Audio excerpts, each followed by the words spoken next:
Hello दोस्तों, आप सभी का बहुत बहुत स्वागत है हमारे YouTube channel learn for JNB में। दोस्तों, अगर आप नवोदय विद्यालय एंट्रेंस एग्जाम का प्रिपरेशन करें तो हमारे YouTube channel learn for JNB को सब्सक्राइब कर लो। दोस्तों, अगर वीडियो अच्छी लगी तो लाइक और दोस्तों के साथ शेयर जरूर करें। दोस्तों, इस वीडियो में हम लोग बात करने वाले हैं लसा तथा मसा के बारे में। ठीक है, पिछले लेक्चर में हम लोग बात किए थे सिर्फ लसा के बारे में। इस लेक्चर में सिर्फ मसा के बारे में पढ़ेंगे मसा क्या होता है, मसा कितने प्रकार के होते हैं, कैसे निकाला जाता है, ये सब पढ़ेंगे। ये चैप्टर 4 है और शायद लेक्चर नंबर 2 है। ठीक है, और अगले लेक्चर में हम लोग कुछ क्वेश्चंस करेंगे 10-15 क्वेश्चंस करेंगे ताकि हमारा जो भी कॉन्सेप्ट है वो क्लियर हो सके, प्रैक्टिस हो सके। ठीक है, सबसे बड़ा क्या प्रैक्टिस होता है। ठीक है, अब देख ले वीडियो की स्टार्ट। तो दोस्तों, वीडियो की स्टार्ट करते हैं, हम लोग देखते हैं कि क्या क्या हमको पढ़ना है। ठीक है, तो देखिए पहले हेडिंग क्या है। पहले हेडिंग है मसा। तो पहले हमको मसा के बारे में पढ़ना है। लसा के बारे में तो पढ़ लिए थे, मसा के बारे में पढ़ना। मसा क्या है, मसा बोल रहा है यहाँ पे कि दो या दो से अधिक संख्याओं में सबसे बड़ा उभयनिष्ठ गुणनखंड को ही एचसीएफ यानी हाईएस्ट कॉमन फैक्टर कहते हैं। हाईएस्ट मतलब क्या होता है, हाईएस्ट मतलब बड़ा, और हाईएस्ट मतलब सबसे बड़ा होता है। ठीक है, कॉमन मतलब उभयनिष्ठ, फैक्टर मतलब गुणनखंड, मतलब इसी को बोलते हैं हाईएस्ट कॉमन फैक्टर। क्या समझे, इसी को हाईएस्ट कॉमन फैक्टर बोलते हैं लोग। एचसीएफ का फुल फॉर्म होता है हाईएस्ट कॉमन फैक्टर। हाईएस्ट मतलब होता है सबसे बड़ा, कॉमन मतलब उभयनिष्ठ, और फैक्टर मतलब होता है गुणनखंड। ठीक है, जो भी इसमें हाई सबसे बड़ा गुणनखंड होगा उसको हम लोग क्या बोलेंगे, एचसीएफ बोलेंगे। देखिए जैसे कि बोल दिया कि 12 और 18 का एचसीएफ आपको निकालना है, तो कैसे निकालेंगे। देखिए इसका गुणनखंड कैसे हम लोग करेंगे। गुणनखंड करने का हम आपको सबसे शॉर्ट ट्रिक बताए थे कि आप कम से कम समय में गुणनखंड कैसे करेंगे, और गुणनखंड कैसे करेंगे, और गुणनखंड के बारे में भी बताए थे कि गुणनखंड क्या होता है। संख्याओं को टुकड़ा टुकड़ा करके लिखना है, कोई गुणनखंड करते हैं। जैसे कि एक से हम इसको कर ले जाएंगे तो 12 बार में जाएगा। एक में 12 से इंटू करेंगे तो 12 हो गए यहाँ पे। फिर इसको 2 बार में ले जाएंगे तो कितना बार में जाएगा, 6 बार में। फिर 3 से ले जाएंगे तो 4 बार में। ठीक है, 4 बार में जाएगा। मतलब ये टोटल जो है आपका हो जाएगा गुणनखंड। 12 का गुणनखंड ये है। 18 का देखेंगे, एक बार में ले जाएंगे तो 18 होगा, 2 बार में ले जाएंगे तो 9 हो जाएगा, 3 बार में ले जाएंगे तो 3 छः 18, फिर 4 5 बार में ले जाएगा, डायरेक्ट 6 बार में जाएगा, जो कि हम लिख चुके हैं। ठीक है, अब देखिए इसका एचसीएफ क्या हो गया। यहाँ पे क्या पढ़ेंगे, सबसे बड़ा उभयनिष्ठ। पहले इसमें देखेंगे उभयनिष्ठ कितना है। एक उभयनिष्ठ है, 2 भी उभयनिष्ठ है, ठीक है, 3 भी उभयनिष्ठ है, और 6 भी उभयनिष्ठ, और बाकी अब कोई उभयनिष्ठ नहीं है। कोई दूसरे में मैच नहीं कर रहा है, कोई भी अंक दोनों संख्याओं में नहीं है। तो हम लोग इसमें देखेंगे पहले तो उभयनिष्ठ निकल गया। फिर इसमें देखेंगे कि सबसे बड़ा कौन सा, सबसे बड़ा उभयनिष्ठ गुणनखंड कौन सा है। तो सबसे बड़ा इसमें क्या है, सबसे बड़ा 6 है। 1 से बड़ा 2 है, 2 से बड़ा 3 है, 3 से बड़ा 6 है। तो हमारा एचसीएफ क्या होगा, 6 होगा। ठीक है, एचसीएफ हमारा कितना होगा, 6 होगा। देखिए अगर सिर्फ ये रहेगा, तो अगर आपको दे दिया कि 524 का और 328 का, ऐसे कुछ बड़ा बड़ा अंक दे दिया कि इसका एचसीएफ निकालिए, तो अगर आप ऐसे गुणनखंड करेंगे, इसका अगर गुणनखंड करेंगे कि 1 से कटेगा तो 524 बार में जाएगा, 2 से कटेगा तो इतना बार में जाएगा, 3 से कटेगा तो इतना बार में जाएगा, तो आपको बहुत ज़्यादा टाइम लग जाएगा। तो आपको इसका पता होना चाहिए कि कितने प्रकार से निकाला जाता है। अगर मान लेते हैं कि ये छोटा छोटा हम अंक पे आपको बता रहे हैं तो आप समझ जाते हैं, इसे आपको ऐसे मौसा के नियम से आप निकाल सकते हैं। लेकिन अगर बड़ा बड़ा अंक दे दिए, 500 600 के करीब में अंक देने लगा, तो उसका अगर गुणनखंड करने लगिएगा तो बहुत टाइम लग जाएगा। तो इसको देखते हुए आपको 2 विधि इसमें बताया गया है, मौसा निकालने के 2 विधि है, जिससे आप आसानी तरीके से बड़ा बड़ा अंक का मौसा निकाल सकते हैं। पहला विधि क्या है, पहला विधि है भाग विधि, दूसरा विधि है गुणनखंड विधि। ठीक है, ये दोनों पढ़ेंगे, पहले इसको समझ लेते हैं। 2 या 2 से अधिक संख्याओं के सबसे बड़ा उभयनिष्ठ गुणनखंड को एचसीएफ कहते हैं। इतना तो आपको क्लियर हो गया। इतना क्लियर हो गया कि इसका भी सब गुणनखंड है, और गुणनखंड निकालने का हमने तरीका भी बताया है पिछले वीडियो में। गुणनखंड और गुणज के चैप्टर में आपको इसका मतलब कि बढ़िया से इसका तरीका बताया, अगर आप नहीं देखें तो देख लीजिएगा और एचसीएफ क्या है, सबसे बड़ा जो अभिनिष्ठ में से सबसे बड़ा जो अभिनिष्ठ है वो एचसीएफ है। और एचसीएफ में क्या होता था, गुणज होता था। और ये क्या है, ये यहीं तक सीमित है। गुणनखंड सीमित है, लेकिन गुणज क्या होता है, गुणज सीमित नहीं होता है। तो गुणज में क्या आता है, गुणज में सबसे जो छोटा होता है, सबसे छोटा गुणज को हम लोग लौसा बोलते हैं, सबसे बड़ा गुणनखंड को हम लोग एचसीएफ बोलते हैं। इतना क्लियर हो गया कि बड़ा वाला को हम लोग क्या बोलते हैं। इसमें सबसे बड़ा कौन सा है, 6 है। तो 6 में बड़ा वाला को क्या है, हाईएस्ट, नाम से ही पता चल रहा है हाईएस्ट। हाईएस्ट मतलब सबसे बड़ा, सबसे बड़ा वाला गुणनखंड को हम लोग एचसीएफ बोलते हैं और क्या होता है एलसीएम, लोवेस्ट कॉमन मल्टीपल, मतलब कि सबसे छोटा वाला गुणज को हम लोग एलसीएम बोलते हैं ठीक है। यहाँ तक आपको क्लियर हो गया। अब पढ़ेंगे कि मौसा निकालने की विधियाँ क्या है। अगर आपको 1080 दे दिया और 524 दे दिया, ऐसे बोल दिया कि इसका आप लोग क्या निकालिए, इसका आप लोग HCF निकालिए। तो आपको बहुत टाइम लगेगा एग्जाम में अगर ऐसे निकालने लगे लो इसके गुणज खोज खोज के। तो इसको देखते हुए 2 विधियाँ हैं कि भाग विधि से आप उसको निकाल सकते हैं या गुणनखंड विधि से। ठीक है, भाग विधि से या निकालिए या गुणनखंड विधि से निकालिए, दोनों विधियाँ यहाँ है। पढ़ लेते हैं लोग क्या बोल रहा है पहले। देखिए इसका डिफिनीशन बोल रहा है कि बड़ी संख्या में छोटी संख्या से भाग देते हैं। ये तो आप सभी को पता है कि बड़ी संख्या में छोटी संख्या से भाग दिया जाता है। अगले स्टेप में शेषफल को भाजक बना देते हैं। जो ये शेषफल है उसको भाजक बना देते हैं। समझते हैं कैसे, देखिए 12 अगर बोल दिया कि 18 और 12 का HCF क्या होगा, 18 और 12 का HCF, ऐसे अगर आपको बोलता है तो क्या आप ऐसे लिखिएगा, ऐसे लिखिएगा आगे 18 है तो आगे 18 को लिखिएगा, नहीं। अगर आप 18 और 12 को ऐसे दिया है कि HCF निकालिए, तो आप ऐसे कर सकते हैं कि सबसे छोटा वाले में सबसे बड़ा वाला में सबसे छोटा से भाग देंगे। तो सबसे बड़ा वाला कौन है, 18, और इसमें हम लोग क्या 12 से भाग देंगे, लो छोटा है। तो ऐसे अगर हम आपको करते हैं तो ये हमारा सही रूल है। ठीक है, ये सही रूल है। तो ऐसे करेंगे लो तो एक बार में ले जाएंगे लो तो कट जाएगा, तो 6 बचेगा। तो हम क्या 6 जो है ना, ये शेषफल, ये रिमाइंडर है जो शेषफल, इसको हम लोग भाजक बना देंगे लो। ये भाजक है और ये जो है इसको हम लोग भाजक बना देंगे लो, और जो भाजक है उसको भाज्य बना देंगे लो। ठीक है, इतना आपको समझना है, बस इतना छोड़िए, वो सब छोड़िए। पहले आपको इतना समझना है कि जो ये जो आता है यहाँ पे ना रिमाइंडर, जो शेष बचता है ना, उसको हम लोग भाजक बना देते हैं। बस इतना समझिए, भाजक बना देते हैं लोग। और जो ये भाजक होता है ना, उसको यहाँ पे उठा के यहाँ रख देते हैं लोग। भाजक को उठा कर ऐसे ऐसे ऐसे ऐसे और भाज्य के स्थान पर रख देते हैं लोग। फिर अगर यहाँ पे बच गया, फिर यहाँ पे अगर कोई मान लेते हैं कि 4 बच गया, तो इसको हम लोग क्या बनाएंगे, इसको भाजक बनाएंगे। जो शेषफल बचता है उसको भाजक बनाएंगे लोग। ये जो भाजक है, जो पहले से भाजक बना हुआ है, उसको हम लोग यहाँ पे लिया कर बिठा देंगे, और बिठाएंगे तो क्या बनाएंगे, उसको भाजक के जगह भाज्य के जगह पे बिठा देंगे लोग। ठीक है, भाज्य के जगह पे बिठा देंगे। तो ऐसे करेंगे लोग, तो यहाँ तक कट गया। तो जो हमारा भाजक होता है ना, वो हमारा HCF हो जाता है। जो भाजक होता है 6, वो हमारा HCF हो जाता है। देखिए यहाँ भी निकाले थे तो 6 ही आ रहा था, और यहाँ भी निकाले हैं तो 6 ही आएगा। अगर इससे भी निकालेंगे तो उतना ही आएगा, आंसर तो सबका उतना ही आएगा। लेकिन अगर मान लेते हैं बड़ा संख्या दे दिया, तो आप इससे इसका गुणनखंड खोज खोज के दिखने लगेगा तो बहुत टाइम लगेगा। अगर आप भाग विधि से बनाइएगा तो थोड़ा आसान बन जाएगा, ये गुणनखंड विधि से बनाइएगा तो और आसान बन जाएगा। ठीक है, तो इसको देखते हुए अगर हमको 524 से 1080 में भाग देना होगा तो हम आसानी से दे देंगे 1-2 बार में। अगर हम ऐसे इसको 524 का और 1080 दोनों का अगर निकालने लगे गुणनखंड खोज खोज कर, तो बहुत टाइम लगेगा, और टाइम लगेगा और कुछ छूट भी जाएगा उसमें गुणनखंड। ठीक है, तो ये देख लेते हैं लोग। ठीक है, तो यहाँ भी 6 आ गया। इतना आप लोग समझ गए लो ना कि पहले भाग देंगे लोग, दोनों में भाग देंगे लोग। सबसे छोटा वाला संख्या से बड़ा वाला संख्या में भाग देंगे लोग, और जो बचेगा, जो शेषफल यहाँ पे बचेगा, उसको हम लोग भाजक बनाएंगे लोग। जैसे कि यहाँ शेषफल बचा है तो इसको हम लोग इसे भाजक बना दिए लोग, और जो भाजक है उसको हम लोग भाज्य बना देंगे लोग। ठीक है, यहाँ तक क्लियर हो गया, आपको सबको क्लियर हो गया। अब मान लेते बोल दिया आपको, अगर आपसे बोल दिया कि 12 और 18 था ना, तो 12 और 24 का LCM निकालिए। 12 और 24 का नहीं तो कट जाएगा एक बार में ही, जल्दी से निकल जाएगा। 8 और 12 के HCF निकालिए। 8 दूना के 16, तो 16 ज़्यादा हो जाएगा, तो एक बार में ले जाएंगे तो कितना 8 होगा, और 4 यहाँ बचेगा। तो ये जो 4 है ना, इसको हम लोग भाजक बनाएंगे लोग। भाजक एक ऐसे भी इसको भाजक बनाना है, और जो पहले से भाजक है इसको उठा कर ला कर यहाँ पे बिठा देंगे भाज्य के स्थान पर। उसके बाद से भाग देंगे तो क्या 2 बार में जाएगा, कट जाएगा। तो अगर आपको समझ में नहीं आएगा तो आप HCF क्या बोलिएगा, अगर कहीं आप मिस्टेक से 2 को HCF मत मानिएगा। कभी भी HCF भाजक होता है, जो भाजक होता है वो HCF होता है, जो भाजक होता है वो HCF होता है। HCF हमारा क्या होगा, HCF आप बताइए 2 होगा कि 4 होगा, नहीं 2 नहीं होगा, HCF हमारा 4 होगा, क्योंकि भाजक को हम लोग HCF बनाते हैं। ठीक है, इसको हम लोग मिटा देते हैं। आपको ये क्लियर हो गया भाग विधि कैसे बनाते हैं लोग।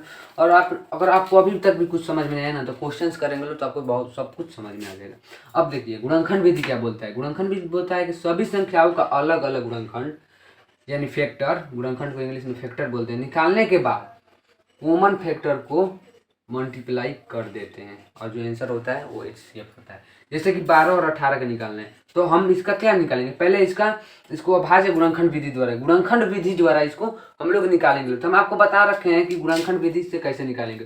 पहले इसमें 18 को बिठाएंगे, अब उसके बाद से इसमें 12 को बैठाएंगे, कोई भी आगे पीछे कर सकते हैं। उसके बाद से 2 से प्राइम नंबर से ले जाएंगे लो, सबसे छोटी संख्या से ले जाएंगे, 1 से तो नहीं ले जाएंगे लो, 2 से ले जाएंगे लो, प्राइम नंबर से, ठीक है, भाज्य संख्या से, ठीक है। तो हम इसको क्या करेंगे, 2 से ले जाएंगे लो तो यहाँ पे हो जाएगा 9। फिर इसको क्या 2 से ले जाएंगे तो कटेगा, नहीं कटेगा। तो अगला स्टेप देखेंगे लो, 3 से ले जाएंगे तो क्या कटेगा, कटेगा। 3 से ले जाएंगे तो कटेगा, अगला स्टेप से तो कट गया। तो फिर 3 से ले जाएंगे तो एक बार में कट गया, ठीक है। अब इसको क्या चीज़ से ले जाएंगे लो, इसको सबसे छोटा स्टेप 2 से ले जाएंगे लो। 2 से विभाज्यता का क्या नियम है कि लास्ट अक्षर जो होता है, इकाई अंक, वो जो होता है वो 2 4 6 0 2 4 6 8 होगा, तो कट जाएगा 2 से। तो देखिए इसको 2 है तो कट जाएगा, तो 6 बार में जाएगा। फिर इसको हम देखेंगे लोग, या सबसे छोटा प्राइम नंबर यानी कि 2 से डिविजिबल है कि नहीं, तो 2 से डिविजिबल है तो यहाँ 2 लिखेंगे लो, फिर यहाँ पे 3 लिखेंगे लो, ठीक, 3 दूना के 6। फिर इसको 2 से कटाएंगे लो, नहीं कटेगा तो अगला स्टेप देखेंगे लो, 3 से कट रहा है तो 3 से कट रहा है तो लिख देंगे लो। अब देखिए यहाँ पे सजा देंगे लो, 12 के आगे लिख देंगे लो जो इसका गुणनखंड है, 12 के आगे जो इसका गुणनखंड है उसको लिख देंगे लो, ठीक है। 18 के आगे जो इसका गुणनखंड है उसको यहाँ पे लिख देंगे लो। अब इसमें क्या करेंगे लो कि देखेंगे लो कॉमन कौन है, क्या देखेंगे लो, इसमें हम लोग कॉमन देखेंगे लो कि कॉमन कौन सा है, क्योंकि कॉमन को ही हम लोग एलसीएम या एचसीएफ बना सकते हैं कॉमन से। अब इसको देख लेते हैं लो, देखिए इसका अगर एचसीएफ आपको पूछ रहा है तो क्या बोलेंगे, जो दोनों में कॉमन हो, ठीक है, जो दोनों में कॉमन हो। कौन सा कॉमन है, 3 2 अलग अलग है तो इसको छोड़ देंगे। जो कॉमन होगा उसी का मल्टीप्लाई होगा। अगर आपको एचसीएफ पूछ रहा है, एचसीएफ, तो जो कॉमन होगा उसकी मल्टीप्लाई होगा, तो 2 × 3 बराबर क्या हो जाएगा, 6 हो जाएगा। अगर आपसे एलसीएम पूछ दिया कि 12 और 18 का एलसीएम, तो आपको निकालना ऐसे ही अभाज्य गुणनखंड विधि से निकालना है। जो कॉमन होता है उसको एक बार, जो कॉमन 2 गो कॉमन, जो मतलब कि जो कॉमन हो गया तो उसको एक बार, और जो अलग है वैसे एक बार उसको भी लिखा जाता है। तो जैसे कि देखिए पहले तो इसको लिखेंगे लो, पहले जो कॉमन है उसको एक बार लिख देंगे, 2 और 3 लिख दिए लो, और जो ये है ना, और ये जो ये है इसको भी लिखेंगे लो इसी में, 3 × 2, ठीक है। तो क्या हो जाएगा, 3 के नहीं और 2 दूना के 4, तो यहाँ क्या हो जाएगा, 36 हमारा इसका एलसीएम हो जाएगा और 6 हमारा एचसीएफ हो जाएगा। देखिए कहने का अर्थ ये है कि एचसीएफ में क्या होता है कि बस सिर्फ कॉमन को ही ले जाएंगे लोग, कॉमन का ही मल्टीप्लाई होगा, सिर्फ कॉमन मल्टीप्लाई होगा, जो कॉमन होगा उसी का मल्टीप्लाई होगा। लेकिन एलसीएम में क्या होता है, जो एलसीएम है लोएस्ट कॉमन मल्टीपल में, इसमें सभी का गुणा होता है। जो कॉमन है उसको एक, जैसे 2 गो है तो 2 गो कॉमन है, इसका भी एक बार लिखेंगे लो 2, 3 2 गो है तो इसका एक बार लिखेंगे लो, 2 1 है तो एक बार ही लिखेंगे लो, जो बच गया उसको भी इसमें ले जाया जाता है, ठीक है। इतना आपको समझ में आ गया, अगर समझ में आ गया तो वीडियो को लाइक और कमेंट में लिखिए कि हाँ समझ में आ गया, ठीक है। ये तो आपको क्लियर हो गया आपका। अगर आपसे बोल दिया कि 18 और 12 18 था ना, 12 और 24 का निकालना है, 12 और 24 का निकालना है, तो 12 का हम पहले अभाज्य ऐसे करेंगे तो 12 को, और यहाँ पे 12 18 तो जल्दी से निकल जाएगा ना, 8 और 12 को ले लेते हैं, 8 और 12 को क्या ले लेंगे लो हम लोग, 8 और 12 को। इसमें ऊपर नीचे आप कैसे भी लिख सकते हैं। इसमें 2 से ले जाएंगे तो 4 बार में जाएगा, 2 से ले जाएंगे तो 2 बार में जाएगा, 2 से ले जाएंगे तो 1 बार में जाएगा, 2 से 6, 2 से 3 और 3 से 1, ठीक है। 2 × 2 × 3, फिर 2 × 2 × 2। अगर इसका एचसीएफ पूछता है तो इसमें कॉमन खोजेंगे लोग, 2 ये है कॉमन, ये है कॉमन, तो एचसीएफ कितना होगा, एचसीएफ हो जाएगा हमारा 2 × 2 यानी कि 4 इसका एचसीएफ हो जाएगा। एलसीएम पूछ दिया, एलसीएम तो क्या होगा 2 × 2, और जो ये दोनों बच गया इसको भी हम लोग लिख लेंगे लोग, तो क्या हो जाएगा आपका 2 दूना के 4, 4 3 12 12 दूना के 24, 24 हमारा क्या होगा, 8 और 12 में 24 हमारा एलसीएम होगा, और 4 जो होगा हमारा एचसीएफ होगा। अब इसको मिटाते हैं लोग, इतना आपको समझ में आ गया है, देखिए इसको मिटा देते हैं लोग। अब हम लोग समझेंगे लो, देखिए और एक फार्मूला हम आपको लिखवाना है, इस पर एक और वीडियो बनेगा, ठीक है।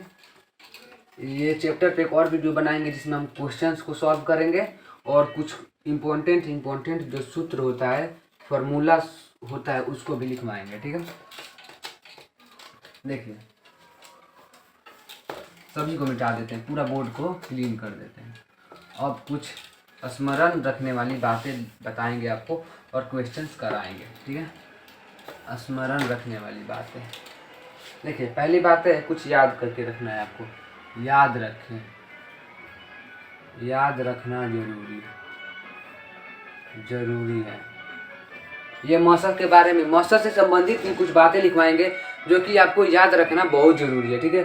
बहुत ज़रूरी है, मतलब इसी में से, और उसको हम आपको क्लियर करेंगे, ठीक है, कि कैसे ये मतलब कैसे ये मतलब बात है जो सच है, ठीक है।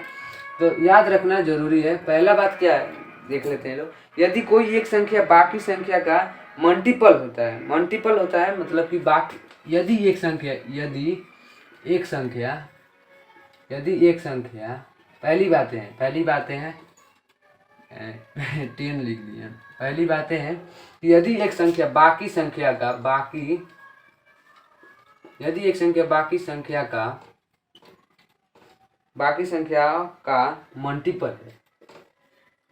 मल्टीपल है तो बड़ी संख्या एलसीएम, अरे ये एलसीएम का लिखवा है, सॉरी एलसीएम का नहीं, ये एचसीएफ का लिखिए। यदि बाकी संख्या क्या इसमें मल्टीपल है, गुणज है, यदि बाकी संख्या एक संख्या का मल्टीपल है यानी गुणज है, तो छोटी वाली संख्या, देखिए, तो छोटी वाली संख्या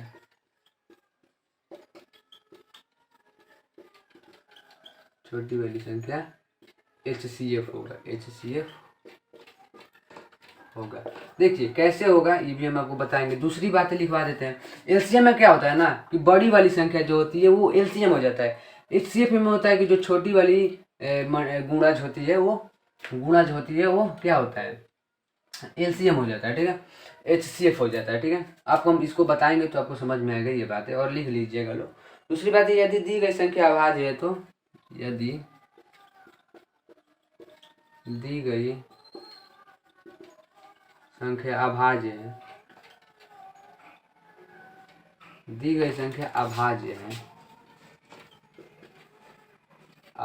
है तो HCF हमेशा 1 होगा, ठीक है। ये बता दिया इसमें कि यदि दी गई संख्या अभाज्य है तो HCF 1 होगा। अगर मान लेते हैं लोग, पहले दूसरी बात को समझ लेते हैं लोग, 2 है और 3 है, 2 और 3 का HCF कितना होगा, 2 और 3 का HCF 2 1 में 2 और यहाँ कट गया 1 हो गया, फिर 2 बार में जाएगा 2। तो इसका अगर HCF देखें लो तो HCF कितना है, HCF 1 है। यहाँ क्या बोल रहा है, यहाँ बोल भी रहा है कि HCF क्या होगा, इसका 1 ही होगा। कैसे 1 होगा, 2 और 3 क्या है, प्राइम नंबर है। प्राइम नंबर मतलब अभाज्य संख्या है। अगर 2 अभाज्य संख्याओं का HCF पूछेगा तो वो हमेशा 1 ही आएगा। अगर दो अभाज्य संख्याओं का एलसीएम पूछेगा तो दोनों का गुणनफल जो होगा, दोनों को गुणा करेंगे, जो हमको प्राप्त होगा वो क्या होगा, हमारा एलसीएम होगा। अब देख लेते हैं, यदि एक संख्या बाकी संख्या का मल्टीप्लाई है, मतलब कि अगर 2 4 8 में देख लेंगे लो, तो ये क्या है, इसका गुणज है, इसका गुणज भी है। जो बड़ी वाली संख्या है, मतलब कि देखिए आपको समझ आ देते हैं, अगर 2 4 6 है ना, 2 7 6 2 4 6, तो अगर देखिए 2 और 2 का भी 4 जो छोटी संख्या है इसका गुणज है। क्या बोलिए, यदि एक संख्या का गुणज 2 संख्या है, मतलब कि 2 का भी गुणज है 6 और 2 का गुणज 4 भी है। 2 में इंटू 3 करेंगे तो 6 आएगा, 2 में इंटू 2 करेंगे तो 4 आएगा। कहने का अर्थ है कि 2 जो है ना, ये दोनों संख्याएं हैं जो 2 के गुणज है। तो जो सबसे छोटी वाली संख्या है ना, ये हमारा HCF हो जाएगा। HCF कैसे हो जाएगा यार हमारा HCF, अगर ऐसे आपको देखने को मिल गया तब तुरंत लिख देंगे कि हाँ छोटी वाली संख्या HCF है। अगर आपको करना है तो करके भी देख लीजिए। 2 का क्या हो जाएगा, अगर इसको भाग विधि से जल्दी से कर लेते हैं लोग। 2 का अगर 4 और तो 2 दूना के 4 कट गया, या फिर भाजक को यहाँ पर रखेंगे लोग 2 और फिर क्या 6 से ले जाएंगे लोग, तो 2 3 6 कट गया। हमारा एलसीएम कितना है, HCF हमारा कितना है, HCF 2 है। तो आप ऐसी बातें याद रखेंगे तो आपको तुरंत इसका आंसर मिल जाएगा, वरना आपको ऐसे करेंगे तो टाइम फंसेगा। अगर मान लेते हैं 24 है और बड़ा अंक है जो उसका गुणज है, तो आप तुरंत देखना पता कर लेंगे कि ये छोटा अंक है, इसका गुणज 2 है। तो ये हमारा क्या है, ये हमारा HCF है। आप इसको करने लगेंगे मेथड से, गुणनखंड मेथड या ये डिवीजन मेथड से, तो आपको क्या टाइम लगेगा। अब देख लेते हैं, ये बातें तो हो गई। अब देखते हैं लोग सूत्र, देखते हैं लोग। एक सूत्र हम अभी लिखवा देते हैं और कुछ सूत्र बाद में लिखवाएंगे अगले वीडियो में। देखिए एक सूत्र है 2 संख्याओं का, उसमें क्वेश्चन भी एक है, जैसे कि 2 संख्याओं का एलसीएम और एलसीएम इंटू HCF में संबंध, एलसीएम और एचसीएफ में क्या संबंध होता है? संबंध यही होता है कि एलसीएम इंटू एचसीएफ आप करेंगे तो जो दोनों संख्याएं हैं, जो संख्याएं हैं, संख्याएं 2 है या 3 है, जो भी संख्याएं हैं, संख्याएं का गुणनफल, गुणनफल, संख्याओं का गुणनफल, संख्याओं का गुणनफल कैसे? अगर बोल रहा है कि एचसीएफ जो है, एचसीएफ 4 है, किसी दो संख्याओं का एचसीएफ 4 है, एलसीएम जो है, एलसीएम वो हमको पता नहीं है, और पहली संख्या और दूसरी संख्या का गुणनफल कितना हो जाएगा? 4, 4 दूना का 8, 4 और 8, 4 दूना के 8 चौके 32। ठीक है, दोनों अगर ऐसे दे दिया कि गुणनफल जो है, ऐसे क्वेश्चन दे दिया कि दो संख्याओं का गुणनफल 32 है, ठीक है, पहले एचसीएफ जो है वो 4 है, एलसीएम जो है वो पता नहीं है हमको, तो कैसे निकालेंगे? तो ये सूत्र लगाएंगे कि एलसीएम इंटू 4, एचसीएफ का मान 4 रखेंगे इज इक्वल टू 32, तो 4 8 32, तो 8 हमारा क्या हो जाएगा? एलसीएम बराबर 8 हो जाएगा। इस पर क्वेश्चन बहुत सारे कराएंगे, ठीक है, एलसीएम हमारा निकल जाएगा 8 हो जाएगा। ठीक है, अब दोस्तों अगला क्वेश्चन देख लेते हैं लोग। अब कुछ क्वेश्चंस कर लेते हैं लोग जो पढ़े हैं लोग, ये बाद में हम पढ़ाएंगे आपको बढ़िया से। अब क्वेश्चंस कुछ देख लेते हैं लोग। क्वेश्चन तो खैर हम लिख कर लाए हैं, देखिए क्वेश्चन हम 2-4 कराएंगे जो लिख कर लाए हैं। पहला देखिए, पहला बोला है कि 4, 9, 12 का लसा तथा मौसा, 4, 9, 12 का लसा तथा मौसा निकालना है। पहले हम लसा इसका निकालेंगे। लसा हम क्या भाग विधि से निकालेंगे, तो 4, 9, 12 2 से ले जाएंगे लो, तो 2 दूना के 4, 3, 4 6 दूना के 12, ठीक है, 6 दूना के 12, फिर 2 से ले जाएंगे लो, 2 में 2, 3, 3 दूना के 6, फिर 3 से ले जाएंगे लो, तो 1, 1, 1, और इसको मल्टीप्लाई कर देंगे लो, तो 2 दूना के 4, 4 3 12, हमारा सही आंसर होगा 12। 12 जो होगा लसा होगा। अब देख लेते हैं इसका मौसा क्या होगा। इसका मौसा क्या होगा, 4, 9 में भाग देंगे लो, तो 4 दूना के 8, 1 बच गया, 1 बच गया, 1 को 4 से भाग देंगे तो क्या हो जाएगा, 1 से 4 से भाग देंगे तो 1 4 बार में जाएगा तो 4 कट गया, 1 में 12 से ले जाएंगे लो, तो 4 3 12, तो 1, इस सभी का जो आएगा, जो सभी का आएगा 1 12 बार में जाएगा, तो हमारा इसका जो सही एचसीएफ आएगा, जो एचसीएफ आएगा वो हमारा 1 आएगा, क्योंकि इसमें जो प्राइम नंबर कौन है, तो नहीं है कोई, 1 जो आएगा हमारा इसका एचसीएफ आएगा, ठीक है, माने मौसो आएगा। ठीक है, इसको मिटाते हैं, अगला क्वेश्चन देखते हैं लोग क्या है। अगला क्वेश्चन देख लेते हैं लोग क्या है। देखिए अगला क्वेश्चन है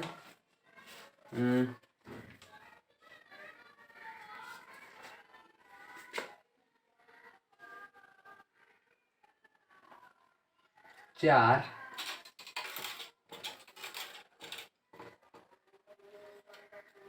6, 12, 18 तथा 25 का लसा तथा मौसा निकालें। लसा तथा मौसा निकालें, तो इसका लसा पहले निकालेंगे लोग भाग विधि से, तो 4, 6, 12, 18 और क्या हो जाएगा, यहाँ पे हो जाएगा 25। ठीक है, तो इसको क्या हो जाएगा, अगर हम निकालते हैं तो 2 से 2 दूना के 4, 3 दूना के 6, 6 दूना के 12, 9 दूना 18 और यहाँ 25 का 25 हो जाएगा।